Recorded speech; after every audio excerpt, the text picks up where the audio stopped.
A la palabra de Dios en esta mañana y vamos a estar ya cerrando nuestra serie de lo que es la todopoderosa sangre de nuestro Señor Jesucristo. Vamos en el día de hoy, por supuesto, a tomar esta temática y vamos a estar hablando acerca de lo que significa la sangre para Dios. Libro de Éxodo, capítulo 12, versículo 2 al 13, vamos a leer para tomar el tema en base, por supuesto, a estos versículos. Éxodo capítulo 12, versículo 2 al 13. Leo la palabra del Señor, lo hago en el nombre de nuestro Señor Jesucristo. Dice: este mes os será principio de los meses. Para vosotros será el primero en los meses del año. Hablad a toda la congregación de Israel diciendo: en el 10 de este mes tómese cada uno un cordero según las familias de los padres, un cordero por familia. Mas si la familia fuere tan pequeña que no baste para comer el cordero, entonces él y su vecino inmediato a su casa tomarán uno según el número de las personas. Conforme al comer de cada hombre, haréis la cuenta sobre el cordero. El animal será sin defecto, macho de 1 año. Lo tomaréis de las ovejas o de las cabras, y lo guardaréis hasta el día 14 de este mes.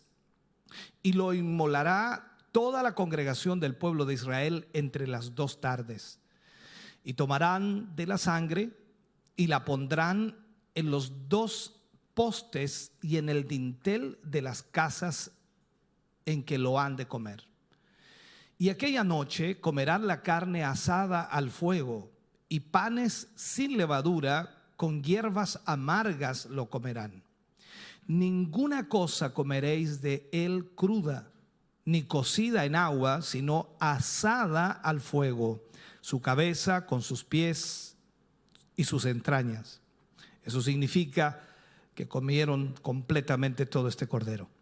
Ninguna cosa dejaréis de él hasta la mañana, y lo que quedare hasta la mañana lo quemaréis en el fuego.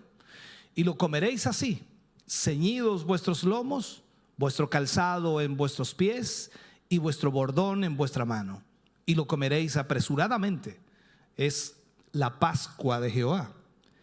Pues yo pasaré aquella noche por la tierra de Egipto, y heriré a todo primogénito en la tierra de Egipto, así de los hombres como de las bestias, y ejecutaré mis juicios en todos los dioses de Egipto, yo Jehová.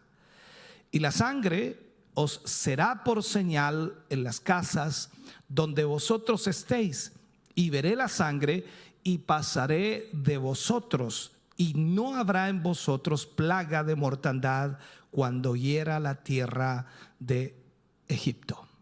Oremos al Señor. Padre, en el nombre de Jesús vamos ante su presencia dando muchas gracias, Señor.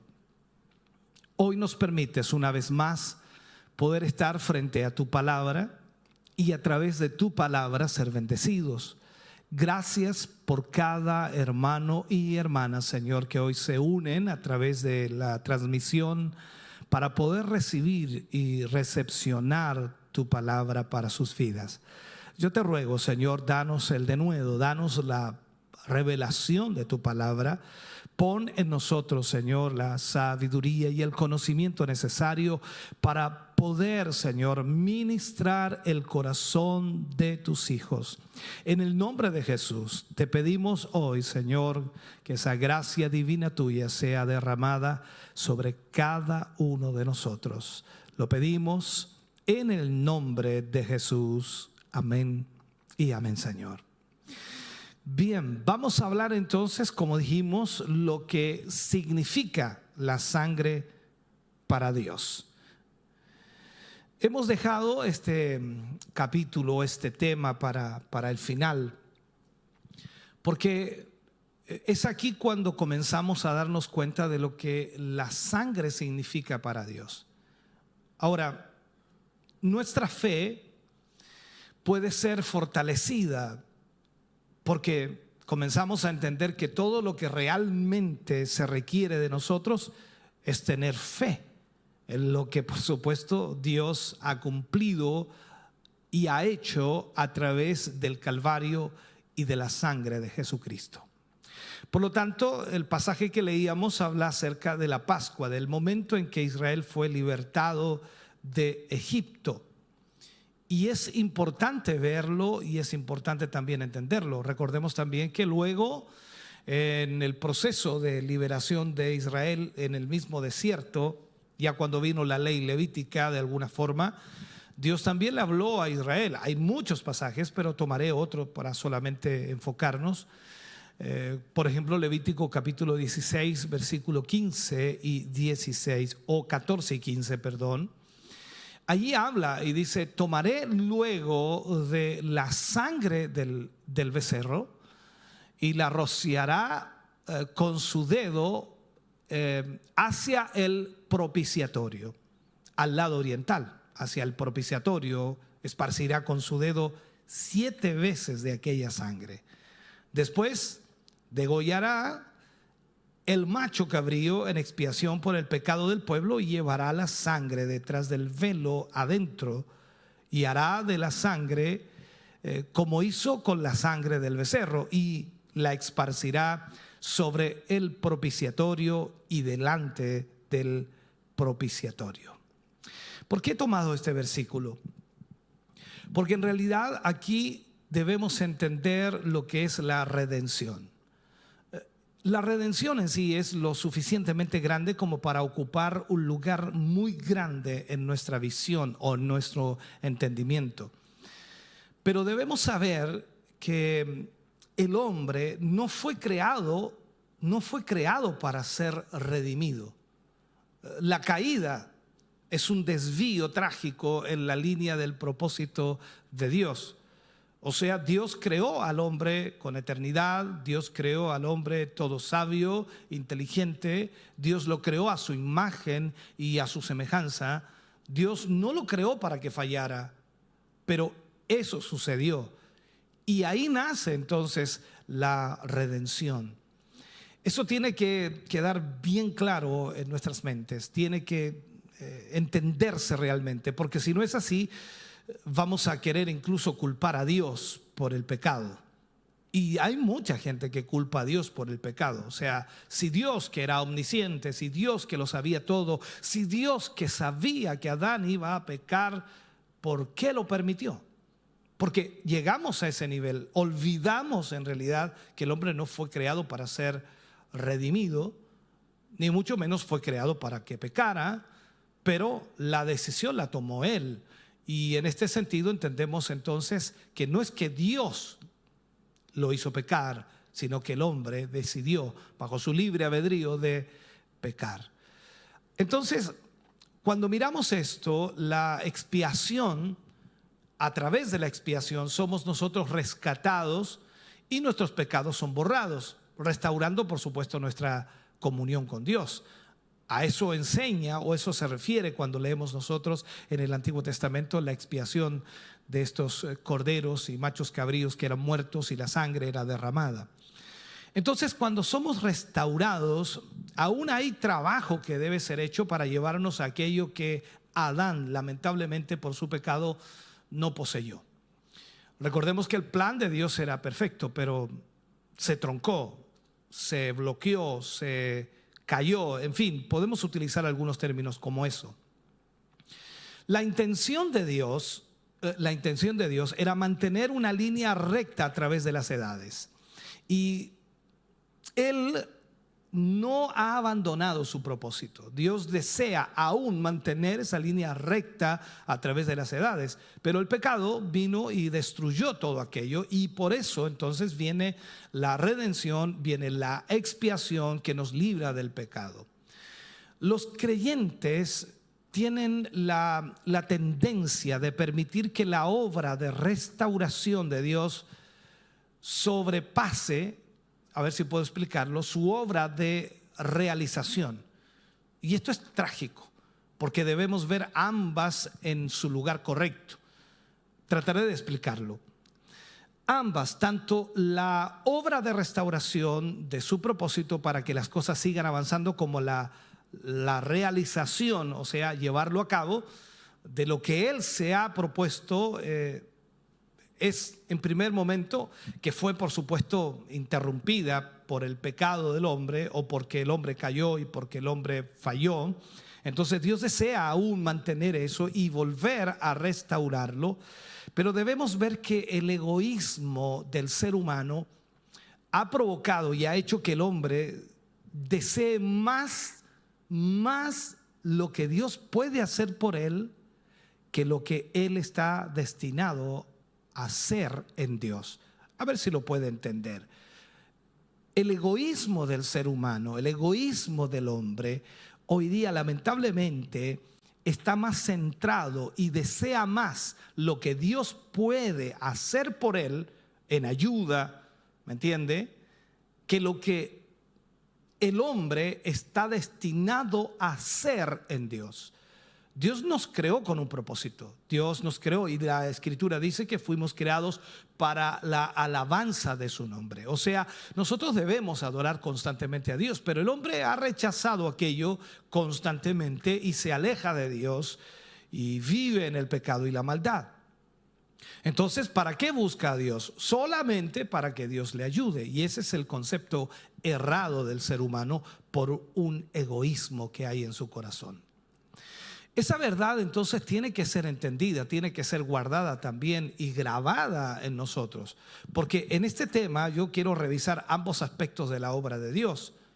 O sea, verlo a la luz de la Escritura. Veamos esto. A través de la cruz, la obra del diablo fue destruida. Satanás vino, engañó, el hombre falló, el hombre pecó, y el pecado trae por sí la muerte, y esa obra del diablo en la cruz fue destruida. Entonces aparece la redención y también aparece la libertad de las ataduras del pecado. Al mismo tiempo se rompen los efectos de la caída que fueron provistos de alguna manera en el Calvario. Entonces, a través de la provisión de la cruz, lo que pasó en la cruz, lo que sucedió en la cruz, el hombre podía una vez más darse cuenta de los propósitos de Dios para su ser, porque Dios restaura con la cruz absolutamente todo. Rompe el poder del enemigo, el poder del diablo, y automáticamente nos da entonces la entrada y el acceso a la presencia de Dios y también a la comunión con Dios. Tenemos que ver entonces cómo la sangre y la cruz son dos aspectos remediadores, o vendríamos a decir que traen el remedio al ser humano. Con la sangre, Dios trata con todo lo que Adán ha hecho, con los hechos de Adán. Con la cruz, Dios trata con todo lo que es Adán en su estado caído. Entonces, entendamos aquí, hay una naturaleza en el ser humano, y la Biblia nos enseña de que el continuo mal del hombre, o el continuo deseo del corazón del hombre, es el mal. Por lo tanto, hay una naturaleza pecaminosa, y en ese sentido esa naturaleza pecaminosa tiene que ser cambiada. Entonces, ¿cuándo es cambiada? Cuando el hombre entiende que debe ir a la cruz, o sea, la muerte. La sangre de Cristo trata con los hechos del ser humano, pero la cruz trata con la naturaleza del ser humano. Ahora, si unimos estos dos casos, o estas dos cosas en nuestra mente, podemos entender un poco más. Con la sangre, Dios trata con el pecado, y todo lo que Adán ha hecho, sin duda en la caída, y también la sangre hace posible que todo eso, por supuesto, ocurra, que sea quitado, porque para eso fue derramada la sangre. Recuerde que sin derramamiento de sangre no hay remisión, o no hay perdón de pecados en nuestro castellano. Pero con la cruz, Dios trata con todo lo que Adán es en sí, o con todo lo que Adán se convirtió en esa caída. Y en este tema vamos a ver la sangre y vamos a ver también que la iglesia debe ver lo que ella significa para Dios y en qué esfera, por supuesto, Él quiere que opere en este sentido. En los pasajes que hemos leído vemos que la sangre es principalmente para Dios y eso a veces se nos olvida y creo que a veces no lo entendemos. O sea, la sangre es para Dios. ¿Por qué se derramó la sangre? Para Dios. Cuando conocemos el valor que Dios pone en la sangre, entonces podemos creer su palabra referente a ella. Consideremos entonces los versículos que leíamos en el libro de Éxodo cuando habla acerca de la Pascua, la salida de Israel de Egipto y cómo se describe, por supuesto, en Éxodo capítulo 12, versículo 2 al 13 que leíamos. La sangre, de acuerdo a este pasaje, fue puesta en los postes y en el dintel de las casas. Y el cordero se tenía que comer dentro de la casa, no fuera de la casa. Normalmente hoy día mucha gente aprovecha de hacer alguna comida, algún asado y lo hacen normalmente fuera de la casa porque eso es lo normal. Pero veamos lo que Dios le pide a Israel. Primero, que maten el cordero o el cabrito y luego la sangre la esparzan en los postes de la casa y en el dintel de la casa. ¿Y qué dice Dios allí? Y veré la sangre y pasaré de vosotros. Y veré la sangre y pasaré de vosotros. En el contexto podemos nosotros sacar muchas conclusiones o muchas ideas. Una de las cosas que me doy cuenta es que Dios hablaba allí. Muchos hablan del ángel de la muerte, que pasará el ángel de la muerte, pero en realidad el mismo Dios estaba hablando. Dice, y pasaré, y veré la sangre, y pasaré de vosotros. Ahora, es claro que esta sangre no debía ser presentada para que el hombre la viera, ni para que el hombre la sintiera, ni para que el hombre la comprendiera. Nosotros luchamos con cosas para nuestra propia destrucción a veces. Esa sangre fue puesta en los postes de la casa y el hombre estaba dentro, o sea, él ni siquiera podía ver la sangre que estaba en el dintel. No era la intención de Dios que el hombre sintiera esa sangre o viera esa sangre o comprendiera o mirara. Era solo y totalmente para el Señor. O sea, la sangre estaba puesta ahí para que el Señor la viera. Y como un acto de fe, entonces, ellos tenían que aplicarle los postes de la casa para que todos los que estuvieran en la casa pudieran descansar seguros. Eso era confiar. Eso era fe. Ellos debían confiar que lo que Dios había dicho iba a cumplirlo y que la sangre que él vería en el dintel de la puerta sería suficiente para que no hubiera mortandad dentro de esa casa. Entonces, esta es la propuesta de fe de Dios para nosotros. La sangre iba a significar para Dios lo que dijo que iba a significar. Veré la sangre y pasaré de vosotros. Veré la sangre y no mataré a nadie. Veré la sangre y no destruiré a nadie. Veré la sangre y no dañaré este hogar. Veré la sangre y pasaré. No era necesario que los judíos en ese momento comprendieran lo que era la sangre. No era necesario que comprendieran más de eso. Simplemente Dios dice, y veré la sangre y pasaré de vosotros. Ahora, la sangre significaba que esa casa estaba cubierta. La sangre significaba que esa casa estaba protegida. La señal de la sangre era de Dios. Y por fe ellos descansaron tranquilos en que Dios estaría cumpliendo su promesa. Eso tiene que ser entendido en nosotros, sellado en nosotros, totalmente. ¿Por qué? Porque el día de la expiación nos enseña mucho más todavía. En este día, las ofrendas por el pecado de Israel eran hechas públicas en la puerta del tabernáculo, cuando hablamos del día de la expiación, en lo que leíamos por supuesto en el libro de Levítico. El sacrificio estaba ahí, en la presencia del pueblo, pero la sangre tenía que llevarse dentro al lugar santo para ser rociada delante del Señor 7 veces. O sea, aquí vemos nuevamente que la sangre era para el Señor, no para el pueblo. No tenía necesidad el pueblo de ver la sangre, era para el Señor. Entonces, ¿cómo llamarle? Esta transacción era entre el sumo sacerdote y Dios, lejos de los ojos de la gente que se iba a beneficiar por esto. Así que el sumo sacerdote, un símbolo del Señor Jesús, en obediencia a Dios, hacía una expiación. Y la gente creía y sabía que este acto significaba para Dios exactamente lo que Dios dijo que significaría, que sus pecados serían cubiertos. Pero ahí es donde nosotros también debemos entender que nuestra fe en Dios debe ser firme y sólida. Cuando leemos estos pasajes, entendemos que la sangre era ofrecida en respuesta al mandato de Dios. Dios lo había demandado, Dios lo había pedido.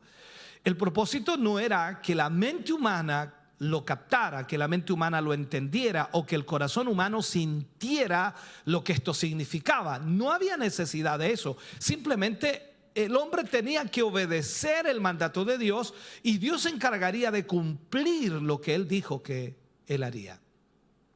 Entonces tengamos esto bien claro. Lo que al hombre le tocaba en este caso era simplemente obedecer y creer la promesa que Dios, por supuesto, estaba entregando con relación a la sangre. ¿Qué dijo el Señor? Parafraseando los versículos: maten el cordero y pongan la sangre en los postes de la puerta. Luego hacen el cordero y pónganse tras de la puerta. O sea, pónganse detrás de la puerta, significa dentro de la casa, o atrás de la sangre. Y coman el cordero con el calzado en sus pies y el bordón en la mano, y cuando yo vea la sangre, pasaré de vosotros. Esto es todo lo que ellos necesitaban saber. Y era todo lo que tenían que hacer: obedecer el mandato del Señor. Después tenían que creer lo que Dios dijo que iba a hacer.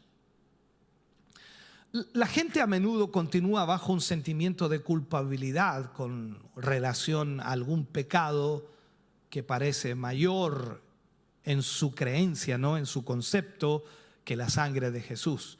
Hay mucha gente hoy día dentro de la misma iglesia cristiana que considera que su pecado es tan grande que la sangre de Jesús no puede hacer nada. Yo he visto mucho de esto en los círculos pentecostales. Gente dentro de la iglesia por años que sufre ante esa realidad porque considera que su pecado, su maldad es tan grande que pareciera que la sangre de Jesús es insuficiente. El problema con estos pobres creyentes o pobres almas es que están tratando de sentir el valor o tratan en forma subjetiva de calcular lo que la sangre hizo por nosotros. Y eso, hermano querido, es imposible. Así no funciona. La sangre es primero para que Dios la vea. Nosotros entonces tenemos que aceptar la valoración que Dios tiene de esa sangre. Él dijo que la sangre de Jesucristo quitaba el pecado del mundo. Por lo tanto, yo debo creer en lo que Dios dice. Ahora, he visto gente a la que Dios en forma evidente ha convencido de su pecado. Y sé desde hace mucho que Dios no es un hombre. Él no juega con las emociones humanas, Él no juega con los sentimientos humanos. Por eso también a mí me guarda de muchas tonterías que se han introducido en las creencias pentecostales hoy en día. El Señor no juega con nuestras emociones humanas. Lo que quiero decir es que Dios envía a un hombre en cualquier momento para que discierna algo malo en tu cuerpo. ¿Ya? Dios no lo envía para mostrarte cuán talentoso es ese hombre. Dios lo envía para sanarte.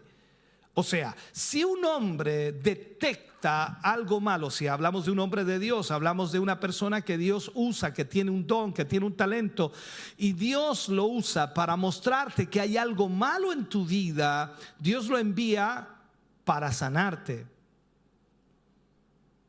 Y si no eres sanado, ese hombre solo hizo una buena adivinanza, nada más que eso. Por eso debemos entender entonces, Dios nunca convence a un hombre de pecado si es que no lo va a perdonar. Eso yo lo aplico de esta forma. O sea, Dios no va a convencer a nadie de pecado si no lo va a perdonar. ¿Para qué convencerlo de pecado? Y el hombre se siente que es un pecador, que es un corrupto, que es un inmoral, y Dios no lo perdona. ¿De qué sirve? A veces tratamos con gente que evidentemente había sido convencida por Dios en cuanto al pecado. Y Él quería salvarlos.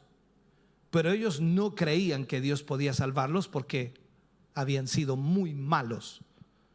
Y ese es el concepto errado que hoy tenemos, porque nosotros tratamos de medir o de saber cuánto puede hacer la sangre de Jesús. Y hermano querido, eso es imposible. Para Dios la sangre de Cristo es suficiente. Para Dios la sangre de Cristo puede limpiar, puede quitar todo el pecado del mundo. Por lo tanto, nosotros nunca vamos a poder medir con nuestra mente o nuestro corazón ¿qué es lo que puede o no puede hacer la sangre de Cristo? Es imposible.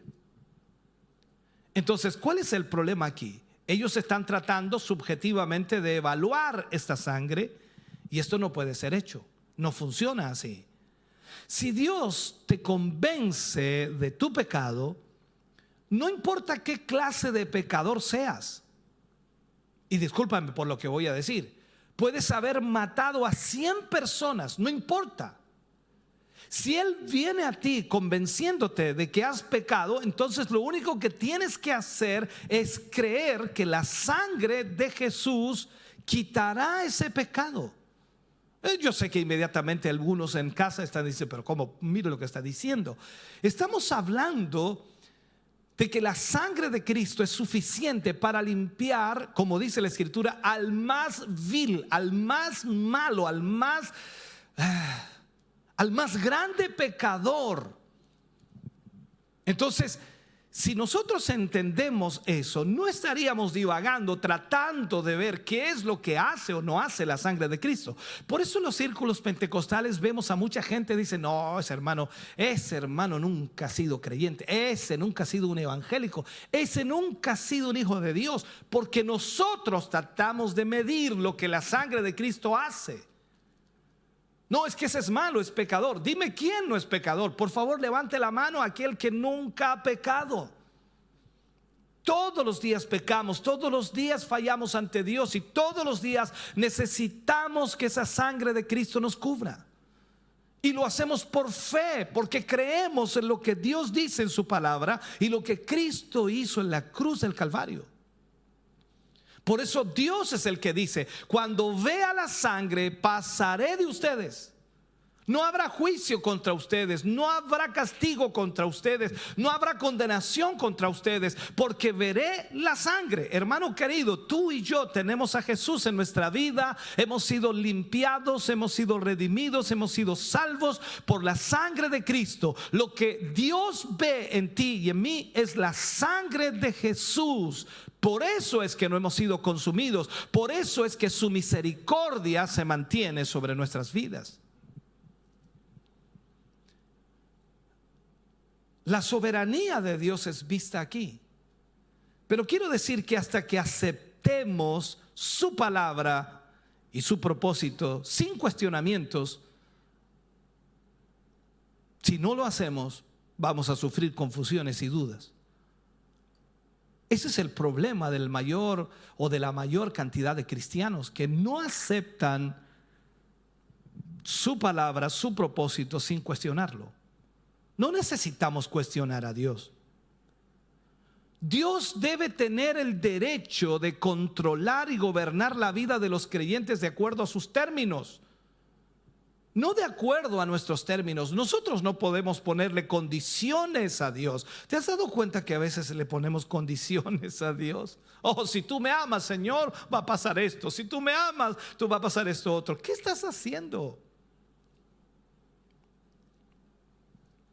Dios nunca podrá hacer su revelación clara mientras haya un punto de controversia. Eso es una demanda de nuestra parte para más evidencia de Él. O sea, como que Él tiene que evidenciar de que Él nos ama, de que Él realmente nos salvó, de que Él realmente nos perdonó, de que Él realmente lo hizo. Varias personas me han compartido que le han dicho a Dios que les muestre que son salvos. Espero que no estés en ese lugar, ¿no? Y dicen ellos que después que Dios les mostró algún tipo de visión o algo así, y yo los escucho y la verdad, nunca les creí. ¿Por qué? Porque Dios no necesita mostrarte que eres salvo. Tú debes creer en lo que Dios dice. Si tú crees en la palabra de Dios, dice, cree y serás salvo tú y tu casa. Pero nuestros cuestionamientos son el problema. Dios no puede hacer nada por ti mientras le estás demandando algún tipo de evidencia más allá de la incuestionable fe en su promesa concerniente, por supuesto, a la expiación, al perdón de pecados. La obediencia a la verdad ya conocida nos da, por supuesto, un claro entendimiento para tomar pasos en el futuro.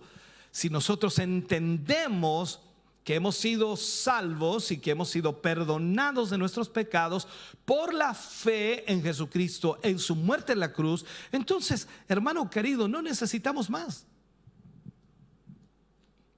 Pero el hombre es propenso a los atajos. Siempre está buscando algún tipo de atajo.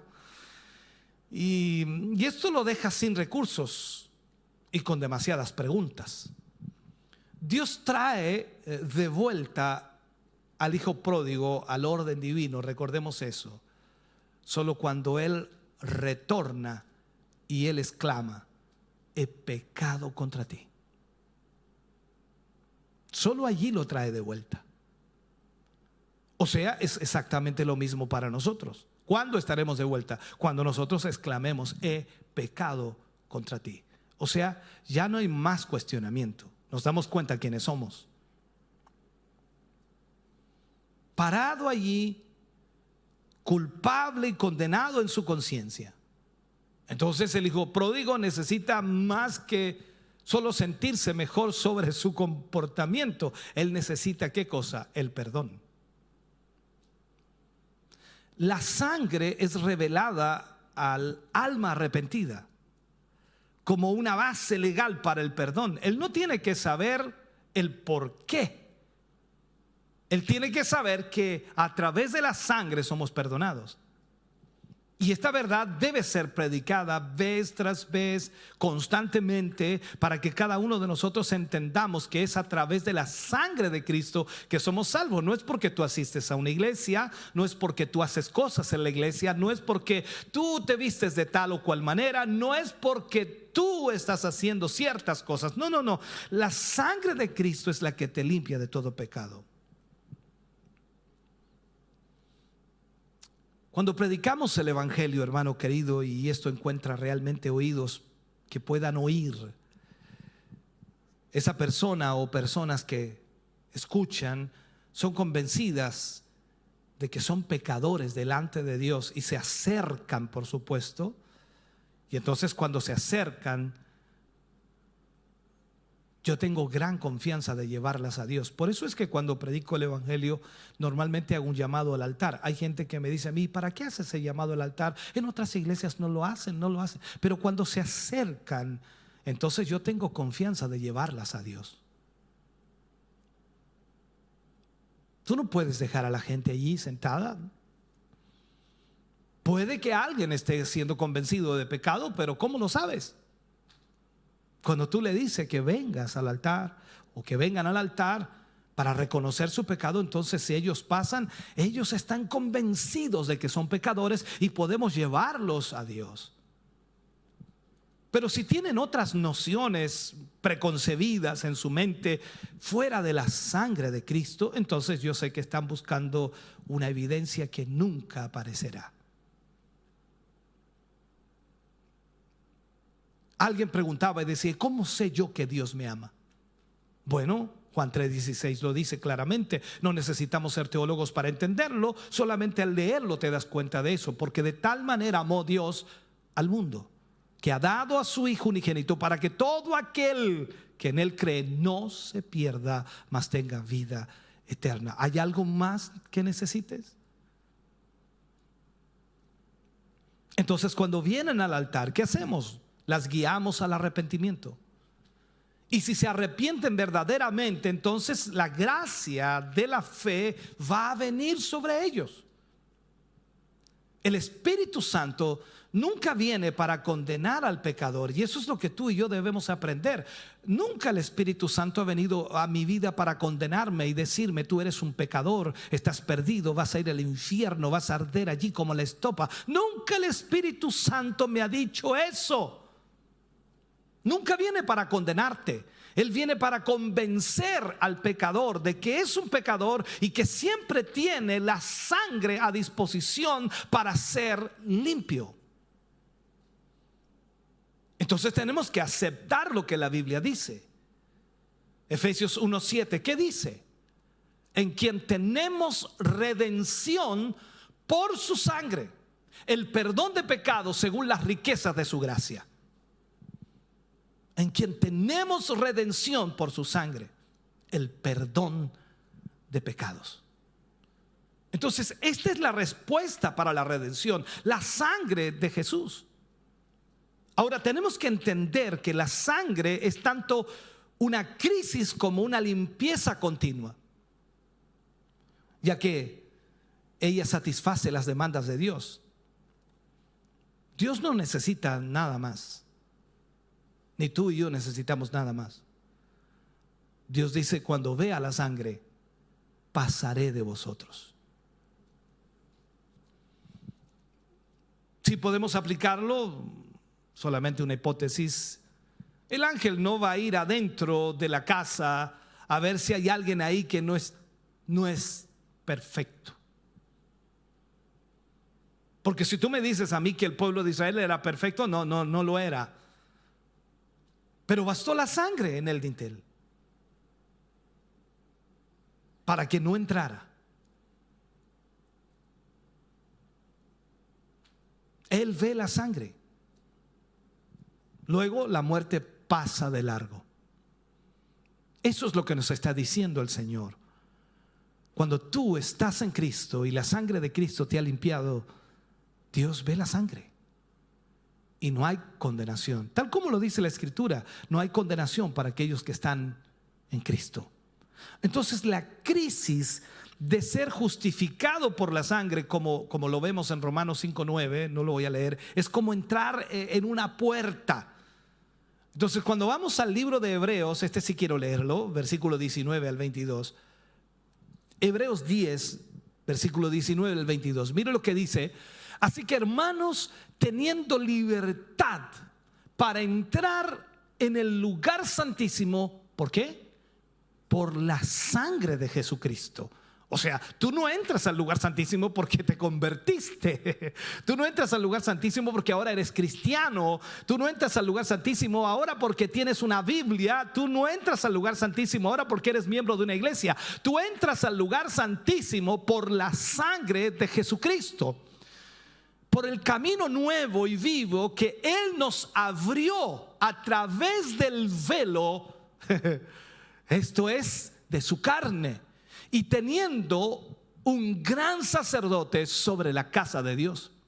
acerquémonos, mira qué lindo lo que dice aquí, acerquémonos con corazón sincero, en plena certidumbre de fe, purificados los corazones de mala conciencia y lavados los cuerpos con agua pura.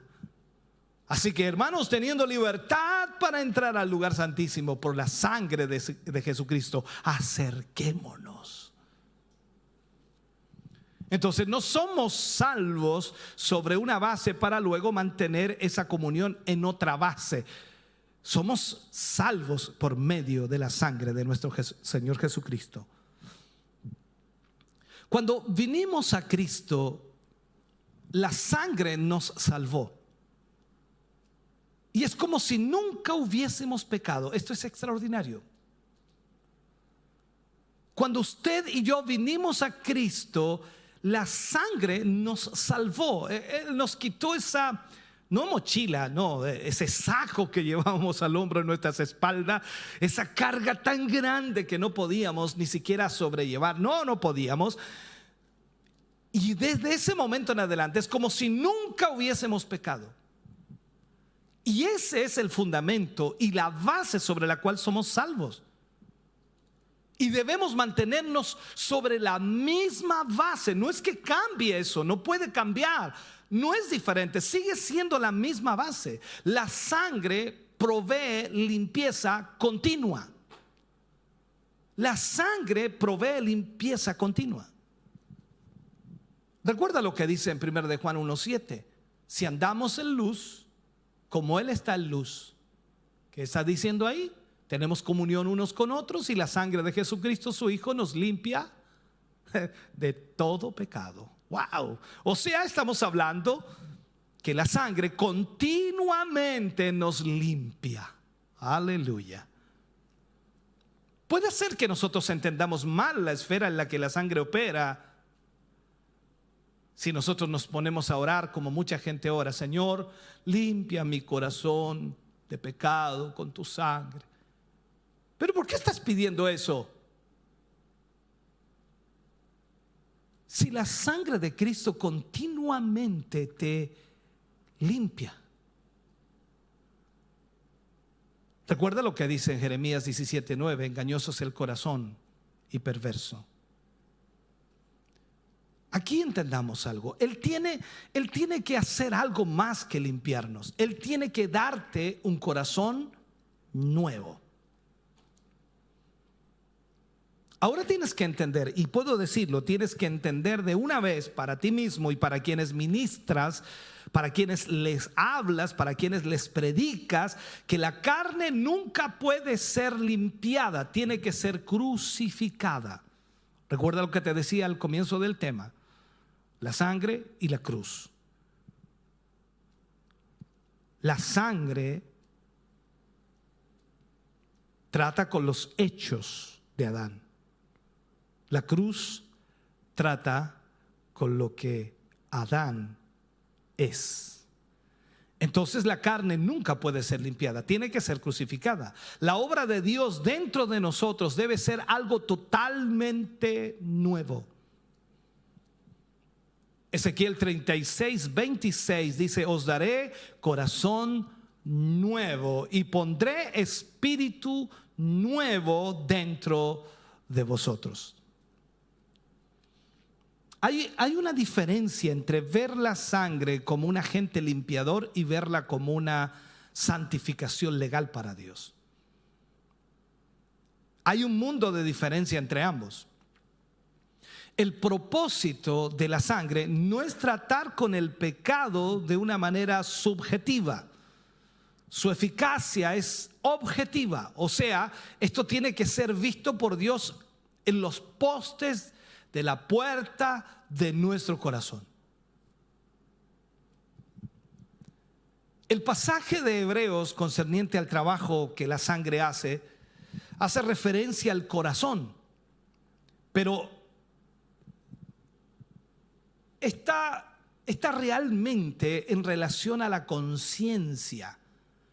Purificados los corazones de mala conciencia.